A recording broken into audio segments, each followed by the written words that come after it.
Everyone, welcome back again with another daily PNL video. तो भाई आ गए को वीडियो में। तो भाई क्या बोले, आज का दिन एकदम रोस्ट फ्राई वाला दिन था। एकदम रोस्ट फ्राई वाला दिन था। टिपिकल प्रीवियस एक्सपायरीज जैसे हम पहले प्ले होते हुए देखते थे मार्केट का। मार्केट साइडवेज रहता था, kind of you can say that market was sideways. And most important बात यह है कि आप खुद इस दिन से ये रिलेट कर सकते हो कि जब ओनली थर्सडे को एक्सपायरी होती थी तो ऐसे मोमेंटम रहते थे। आज मुझे लगा ही नहीं कोई बजट डे, आज मुझे लगा ही नहीं कोई इवेंट डे। आज मुझे ऐसा लगा कि it was a normal day, and normal and a sideways day, nothing else.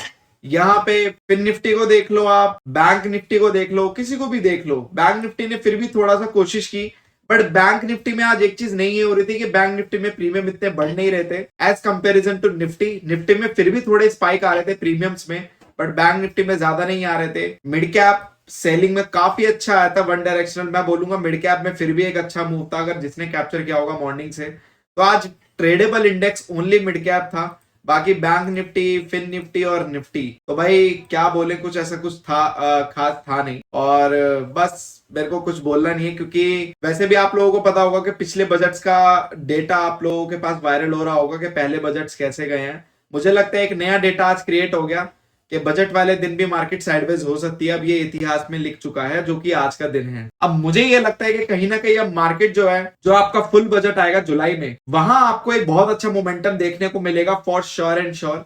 इस चीज की कंफर्मेशन दे दी है बीजेपी वो इस बजट ने, ठीक है। और मोस्ट इंपॉर्टेंट बात यह है कि जस्ट लाइक के एक मतलब एक अंदाजा मिल चुका है कि अगला जो बजट आएगा ना, उस दिन आपको डेफिनेटली एक वाइल्ड मूव देखने को मिलेगा, either positive either negative, but एक वाइल्ड मूव आपको देखने को मिलेगा।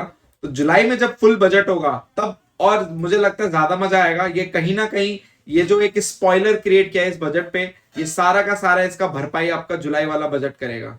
तो ये चीज आप लोग ध्यान में रखिएगा। आज का दिन तो जैसे तैसे निकल गया, मैं आपको रिजल्ट दिखाता हूं। तो यहाँ पे अगर बात करें टेट्रोन के पोर्टफोलियो की, भयंकर नेगेटिव आज का ये मुझे लगता है अब तक का हाईएस्ट नंबर है जो इसमें गया है। आज सबसे ज्यादा हाईएस्ट गया है, इससे ज्यादा हाईएस्ट कभी नहीं गया इसमें, ये आज का हाईएस्ट है और बहुत भयंकर हाईएस्ट है। आप अगर देखोगे तो 44,000 हाईएस्ट है। और मैं डैशबोर्ड भी खोल लेता हूं। तो यहाँ पे मैंने डैशबोर्ड को खोल लिया है। यहाँ पे ये अभी मैंने अलगो के चेंज नहीं किया है पीएनएल, तो आप इसको इग्नोर कर सकते हैं। बाकी यहाँ पे मंथली आप देख सकते हैं, जो फरवरी की स्टार्ट हुआ है, फरवरी की स्टार्ट ही नेगेटिव से हुई है, वो भी 44,000। यहाँ पे अब तक का हाईएस्ट लॉस रिकॉर्ड हो चुका है, विच इज दिस आपका 44,000। और ये अब तक का आपका एक्यूमुलेटिव प्रॉफिट 37,000 चल रहा है। एक्यूमुलेटिव प्रॉफिट परसेंटेज 6.7% है, जहां पे कैपिटल रिक्वायरमेंट आपकी 6 लाख है। Still portfolio in positive, but ultimately आज का जो दिन स्टार्ट हुआ है फरवरी का, ये थोड़ा सा एक नेगेटिव स्टार्ट हुआ है। और लेट्स सी क्या होता है। और मोस्ट इंपॉर्टेंट बात ये है कि आप अभी इसमें और चेंजेस देखोगे, और मैं यहाँ पे एवरेज मंथली आरओआई ये सब चीजें यहाँ पे ऐड करूंगा तो और आपको दिखेगा। बट ये जो मोटा मोटा था ये मेरे को आपको दिखाना था, जो कि मैंने दिखा दिया है। तो ये है। तो ऑप्शन बायर के लिए तो आज डेड डे था। बाकी आज अगर बात करें बिग इवेंट अल्गो ने आज पूरा 4,000 के आसपास लॉस दिया है पर लॉट। बिग इवेंट अल्गो ने, ये ऑप्शन बाइंग की जो नई अल्गो है जो मैंने दिखाया था, जिसके ऊपर मैंने बोला था कि वीडियो आएगी, तो ये आज उसका दूसरा दिन था। इसने काफी अच्छे से मैनेज किया अपनी पोजीशन को। इतने भयंकर साइडवेज डे में जो इसने पोजीशन को मैनेज किया है, दैट इज कमेंडेबल। तो मुझे लगता है ये अल्गो बहुत बेस्ट है, और ये 15 मिनट के टाइम फ्रेम पे ये अच्छी बात है। दूसरा, इसकी जो कंडीशन है एंट्री एग्जिट की, वो बहुत ही अच्छी कंडीशन है, और आपकी इसमें प्रॉफिट परसेंटेज भी काफी अच्छी है। तो मुझे लगता है कि लॉस मेकिंग डेज में आपका लॉस कम प्रॉफिट ज्यादा देगी, ठीक है। अब बात करते हैं आपका और अल्गोस में। बात करें आज ऑप्शन सेलिंग अल्गो की, तो भाई ऑप्शन सेलिंग अल्गो ने यहाँ पे प्रॉफिट में रखा, क्योंकि आज ऑप्शन सेलरों का ही डे था। ऑप्शन सेलिंग अल्गो काफी अच्छे प्रॉफिट में रखा। बाकी यहाँ पे मैं एक चीज आपको बताना चाहता हूँ, एज पर माई एक्सपीरियंस, जो मैंने अभी तक देखा। भाई फिनवेशिया अकाउंट तो हम अब बंद कर रहे हैं, और फिनवेशिया का जितना फंड है हम डाल रहे हैं फ्लैट ट्रेड में, क्योंकि फिनवेशिया में तंग हो चुकी है एरर देख देख कर। तो कोई सेंस नहीं बनता कि हम उस चीज को और फेस करें। और फिनवेशिया के एरर दिन पर दिन बढ़ते जा रहे हैं। आप लोगों को शायद पता ना हो कि आज फिनवेशिया में एरर था, जिसकी वजह से मॉर्निंग में बास्केट यहाँ पे एरर आया, और हमें फिनवेशिया को नेगेटिव में ही क्लोज करके वहां पे रखना पड़ा, क्योंकि जैसा आज का दिन था रिस्क उठाना ठीक नहीं था। क्योंकि बड़े इवेंट डेज में हालांकि ये पॉजिटिव में जाता, that is confirm, but still उसका कोई सेंस नहीं था, क्योंकि अगर ये भयंकर नेगेटिव में चला जाता, वी डोंट नो कि दिन कैसा जाता। जैसे आपका फ्लैट ट्रेड आपको दिख रहा है, तो अगर ये ठीक चलता तो डेफिनेटली आपको ये सेम नंबर शायद फिनवेशिया में भी दिखता। और मोस्ट इंपोर्टेंट बात ये है कि कभी भी जब आपको लगे कि आपके कंट्रोल में वो चीज नहीं है और टेक्निकलिटीज में इशू है, तो डेफिनेटली उस दिन भी निकल जाओ। तो फिनवेशिया का फंड अब ट्रांसफर हो जाएगा फ्लैट ट्रेड में, तो फ्लैट ट्रेड में ही चला करेगा। बाकी नेक्स्ट वीक में आप ट्रायल करेंगे फ्लैट ट्रेड के एक और अकाउंट में। और मोस्ट इंपोर्टेंट बात यह है कि फिनवेशिया के एरर की वजह से मुझे नहीं लगता कि मैं आगे किसी क्लाइंट को कभी फिनवेशिया रिकमेंड करूंगा अपनी तरफ से फॉर बड़े फंड्स के लिए। छोटी मोटी ऑप्शन बाइंग के लिए यू कैन गो, मैं मना नहीं कर रहा, आप ऑप्शन बाइंग के लिए जा सकते हो, ऑप्शन बाइंग के लिए you can go through, but option selling के लिए फिनवेशिया, वो भी बड़े फंड्स के साथ, थोड़ा सा रिस्की है। तो ये मेरी तरफ से एक डिस्क्लेमर है, क्योंकि हम तो देखो चीजें यूज करते हैं उसके बाद बताते हैं। ऐसा नहीं है कि यहाँ पे कुछ भी बोल दिया, क्योंकि 10,000 से ट्रेडिंग करना अलग बात होती है, बट जब आपका 20, 30, 40 लाख रुपए लगा हो तो वहां पे चीजें अलग हो जाती हैं, क्योंकि वहां के एरर भी आपको डेंट बढ़ा देंगे। तो इसी वजह से यहाँ पे 7,000 में निकलना ज्यादा ठीक था, रेदर देन कि वहां पे वो चीज हम बेकार में एक जनरेट करते हैं, ठीक है। और मोस्ट इंपोर्टेंट बात ये है कि flat trade is good, feedback and tested. और मेरे जितने भी क्लाइंट हैं फ्लैट ट्रेड में, आप सभी को पता होगा, क्योंकि मैं फ्लैट ट्रेड का अकाउंट ही ओपन करवाता हूँ सभी से। फ्लैट ट्रेड में भी एरर आते हैं, बट महीने 2 महीनों में एक बार आते हैं, जो कि चल जाता है, बट फिनवेशिया के एरर आए दिन आते रहते हैं। और यहाँ पे मार्जिन के भी काफी इशू है, तो इस वजह से same algo flat trade Finvasia दोनों में चल रही थी, बट एरर फिनवेशिया में है, फ्लैट ट्रेड में नहीं है। तो व्हाट इज दिस? तो ये चीज है यहाँ पे, ठीक है। तो यहाँ पे ऑप्शन सेलिंग के लिए बढ़िया दिन रहा, आप इसको कंसीडर करो। यहाँ पे इसको अलग सेटिंग से चलाना था, बट वो तो सक्सेसफुल नहीं हुआ, तो अच्छा दिन रहा और अच्छा प्रॉफिट गेन हुआ।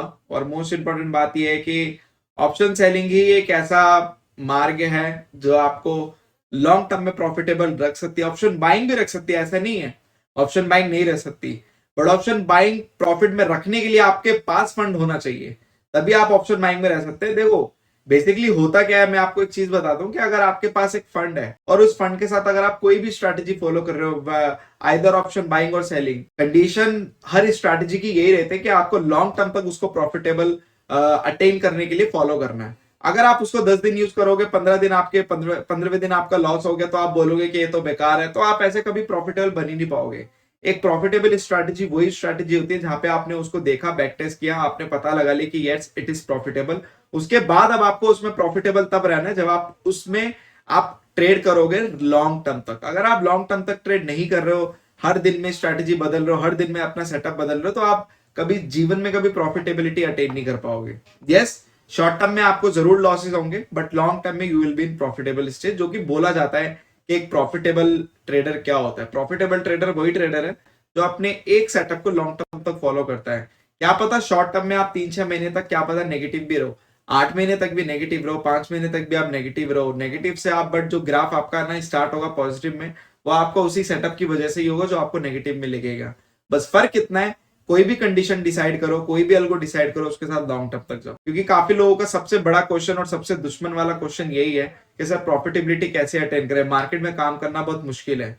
चलो आज मैं एक बात करता हूं, आज इसी आपके पोर्टफोलियो ने 44,000 लॉस दिया, अगर ये 44,000 लॉस दे सकता है ऐसे दिन में, तो क्या ये 44,000 प्रॉफिट नहीं दे सकता? तो ये चीज भी आप सोच के चला करो। अगर ये इसकी स्ट्रेंथ 44,000 लॉस देने की है, तो 44,000 प्रॉफिट देने की भी है, क्या पता उससे कहीं गुना प्रॉफिट देने की भी है, जो कि मुझे पता है। बट बात यह है कि यही इसलिए मैंने यहाँ पे ये सब चीजें यहाँ पे क्रिएट की, क्योंकि ये एग्जाम्पल से समझ में आती है, ना कि बातों से। मुझे पता है कि काफी लोग वीडियो देख के भूल जाते हैं और उनको याद भी नहीं रहता है, बट अगर हम यहाँ पे डे बाय डे का लॉस प्रॉफिट कैलकुलेट करेंगे, देखेंगे अपनी आंखों के सामने, एक एक नंबर देखेंगे कि किस दिन हाईएस्ट लॉस जा रहा है, किस दिन हाईएस्ट प्रॉफिट जा रहा है, तभी तो आपका माइंड प्रिपेयर होगा ऑप्शन बाइंग करने के लिए। जब आपके सामने आपके नंबर होंगे कि हाँ भाई इसमें 5,000 तक नेगेटिव लॉस जा सकता है। अब जैसे कि बिग इवेंट्स वाली अल्गो, अब आपको पता चल गया कि जब मार्केट एक्सपायरी में या फिर आपके बिग इवेंट्स पे साइडवेज हो जाएगी, तो आपको पर लॉट से 4,000 तक का लॉस हो सकता है। Now you are prepared. But ये जब जीरो था तब आप प्रिपेयर्ड नहीं थे, अब आप प्रिपेयर्ड हो चुके हैं, अब आपके पास डेटा आ चुका है,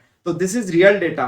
बट ये डेटा देगा कौन? जो आपको लॉसेस दिखाएगा। अगर आपको कोई लॉसेस दिखाई नहीं रहा है और वेरीफाइड पीएनएल दिखा के प्रॉफिट क्या आपको कुछ भी चिपका रहा है, तो ये आप लोग अपने साथ स्कैम कर रहे हो, ठीक है, ना कि आप दूसरा कोई आपके साथ कर रहा है। तो हमेशा मैं एक चीज, क्योंकि मेरे को अभी भी ऐसे कॉल्स आते हैं, ऐसे मैसेजेस आते हैं कि बस वेरीफाइड पीएनएल दे दो, हम आज ही बाय कर लेते हैं, kind of things and stuffs. तो मैं उनको एक ही चीज बोलता हूँ कि यार वेरीफाइड पीएनएल वगैरह ये सब चीजें तो ऑलरेडी आपके पास आप लोगों ने 10 लोगों की देख रखी है, तो आप लोगों ने उनका देख के क्या उखाड़ लिया, राइट? ऐसा तो नहीं है ना कि मैं अकेला नहीं दिखाऊंगा, और बाकी मार्केट में कितने लोग हैं। अभी एक फिर से एक पकड़ा गया है जो कि उसकी स्टोरी अब वायरल हो रही है। कोई आई गेस मैं नाम तो नहीं लेना चाहूंगा, बट एक ब्लॉगर करके चैनल है, उन्होंने वो करते रहते हैं ये सब चीजें। तो ऐसे बहुत लोग दिन पर दिन एक पकड़े जाते हैं। वो लोग क्या करते हैं, यही सब तो करते हैं। अब ये सब करने के बाद भी अगर आप चीजें नहीं आइडेंटिफाई कर पा रहे कि आपको एक्चुअल में करना क्या है, तो definitely there is a problem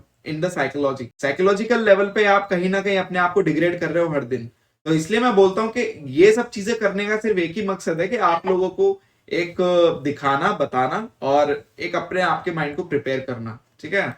अब ऑप्शन सेलिंग में ये दिन, आज का दिन कितना बेकार रहा ऑप्शन बायर के लिए, बट ऑप्शन सेलर के लिए अच्छा रहा। तो आप लोगों को ये भी पता चल रहा है कि हाँ भाई, ऑप्शन सेलिंग का क्या स्कोप है। ऑप्शन सेलिंग लोग बोलते हैं कि क्यों जरूरी है, तो इसलिए जरूरी है, यही है रीजन ऑप्शन सेलिंग का। तो अब आपको रीथिंक करना है, थोड़ा सा सोचिए इस बारे में और थोड़ा सा अपने अपने माइंड को अलाइन कीजिए अकॉर्डिंग टू योर कैपिटल, तभी आप थोड़ा सा आगे बढ़ते जाएंगे। Thank you so much for your love and support and just make trading awesome with us and will see you in the next video.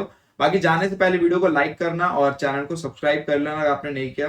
और कुछ भी अगर आपकी query, you can call and WhatsApp me directly, क्योंकि जो directly मुझे call और WhatsApp करके क्वेरी रेज करते हैं, पूछते हैं, वो लोग जेन्युइन होते हैं, ना कि वो लोग जो कमेंट में कमेंट खेलते हैं, ठीक है? Thank you so much.